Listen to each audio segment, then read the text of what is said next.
Servus, da bin ich wieder, Luciano von eBakery. Heute möchte ich euch gern ein Tool vorstellen innerhalb von Facebook, ähnlich wie das der Werbebibliothek beim letzten Mal, das euch sehr, sehr helfen wird. Herzlich willkommen zu einem neuen Video von eBakery, die Agentur für Online-Händler. In dieser Folge soll es voll und ganz um die Creatives eurer Meta-Ads-Anzeige gehen. Luciano präsentiert euch ein Tool, das es euch ermöglicht, in kürzester Zeit eigene Mockups zu erstellen und somit aus einer Rohdatei mehrere Creatives zu zaubern. Was das Creative Hub sonst noch so kann, erfahrt ihr in diesem Video. Sollten euch jedoch noch andere E-Commerce- und Online-Marketing-Themen interessieren, dann gibt es eine kleine Neuerung auf unserem Kanal. Wir haben für euch eine Kanalmitgliedschaft für den eBakery YouTube-Kanal eingerichtet, mit der ihr für 99 Cent Mitglied werden könnt und somit Zugang erhaltet. Dazu einfach unter dem Video auf Mitglied werden klicken, dieses noch einmal bestätigen und eure gewünschte Zahlungsmethode auswählen. Damit unterstützt ihr die Produktion unserer Videos und erhaltet zeitgleich weiteren Mehrwert in Form von Videos und wöchentlichen Livestreams. Nun gebe ich aber wieder das Wort ab an Luciano. Wie ihr wisst, ist es als Media Buyer auf Facebook besonders wichtig, Diversität in den Creatives zu erzeugen. Denn der Facebook-Feed funktioniert nun mal darüber, dass die Bilder und die Videos das erste ist oder sind, das die Kunden wahrnehmen. Anders bei Twitter, dort sind es halt eben meistens die Texte, weil es vermehrt Texte sind. Oder anders bei Pinterest, wo es eben nur die Bilder sind. Somit bei Facebook sind es auch die Bilder und deswegen solltet ihr Diversität erzeugen, um verschiedene Creatives gegeneinander zu testen.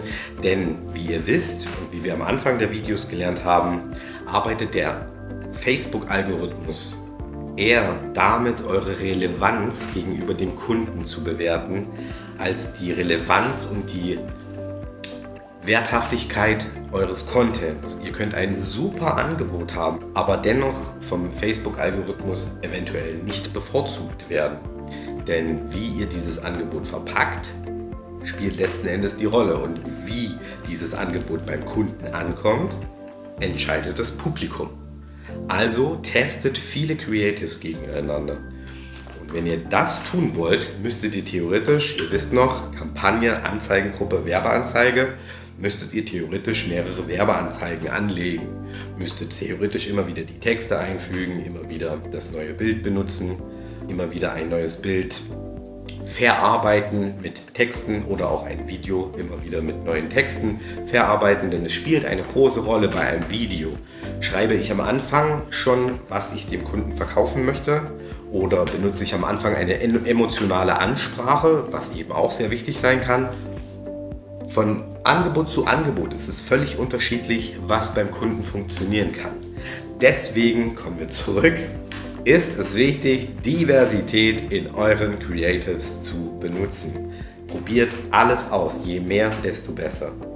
Achtet bitte hierbei drauf, dass ihr eure Creatives, die ihr benutzt, wenn sie denn mehr werden, dass sie immer noch beim selben Thema bleiben und sich mit eurer Targetierung in der Anzeigengruppe irgendwo noch matchen.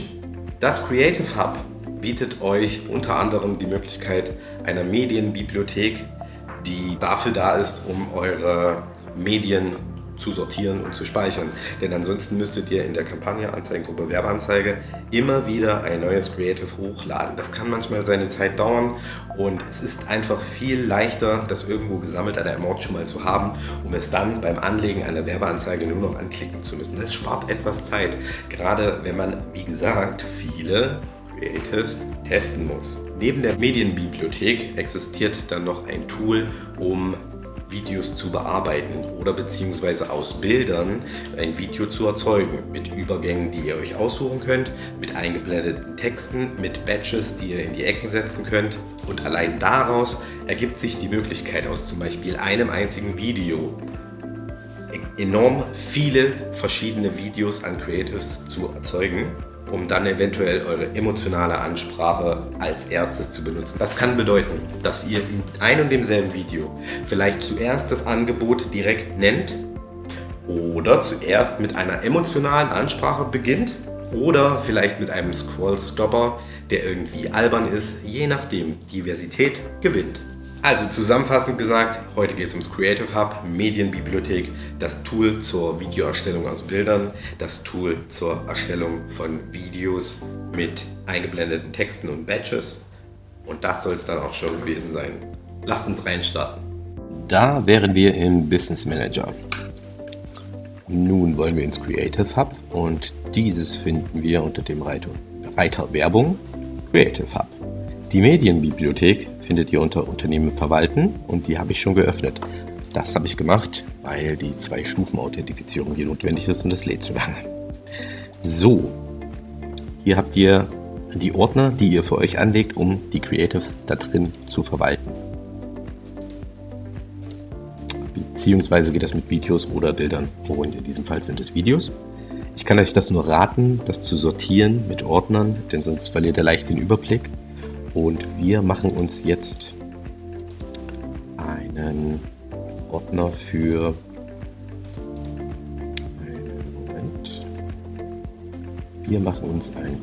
für ein neues Projekt. So, Ordner erstellen.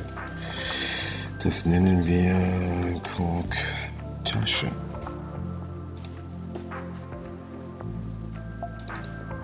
So, hier holen wir uns Videos mit rein.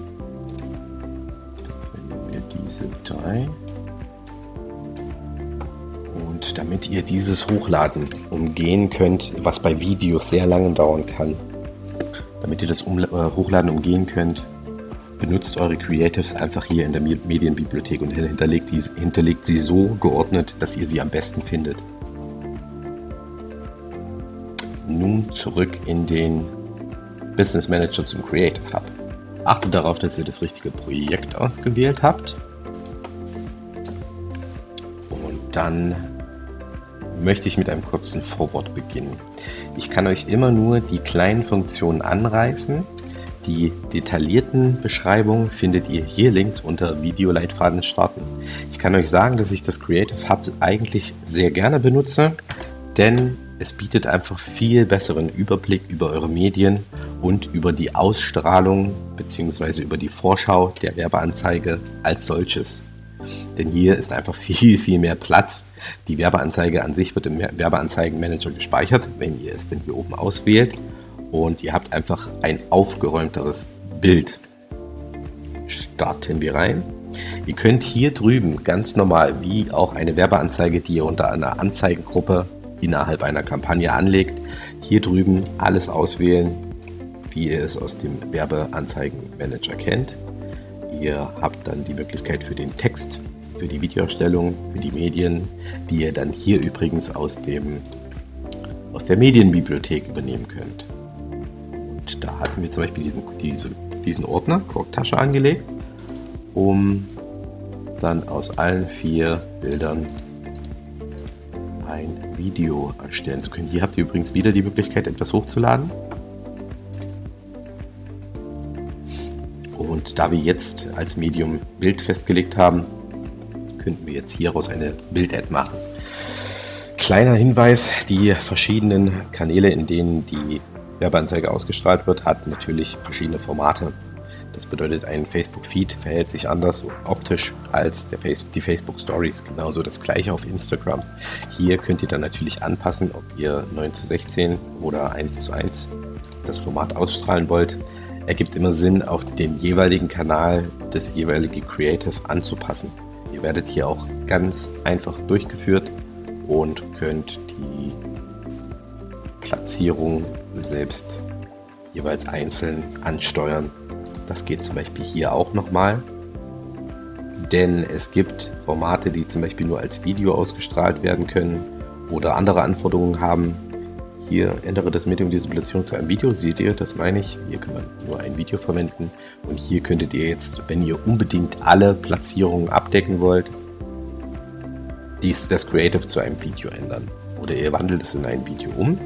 Dann könnt ihr eine Slideshow draus machen. Das ist die Funktion, die ich eingangs besprochen hatte. Hier wählt ihr euch aus mehreren Vorlagen eine Vorlage aus und könnt wundervolle einfache, simple Videos machen. Ihr müsst natürlich wissen, dass viele Werbetreibende das so nutzen. Aber ich sag mal, in der Testphase, wenn ihr herausfinden wollt, was das Beste ist, um euer Angebot zum Kunden zu tragen, kann man das so schon mal machen. Vergesst nur nicht, dass ihr nicht die Einzigen seid, die das nutzen. Beziehungsweise wahrscheinlich nicht die Einzigen seid, die das nutzen.